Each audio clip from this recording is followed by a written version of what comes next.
शिव कैलाशी मेरी सुन ले बात जरा सी, आजा आजा शिव कैलाशी मेरी सुन ले बात जरा सी। पुकारे भक्त तेरा तेरे द्वार हो भोले, जय हो बाबा भोले, हो भोले। दर्शन दे एक बार हो बाबा, दर्शन दे एक बार हो भोले, दर्शन दे एक बार।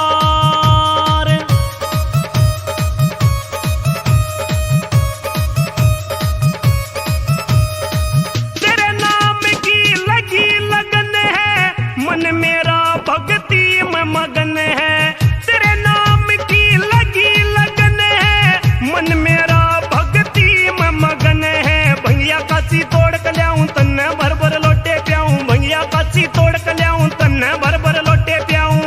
यो देख के खड़ा खड़ा संसार हो भोले, जय हो बाबा भोले, हो भोले। दर्शन दे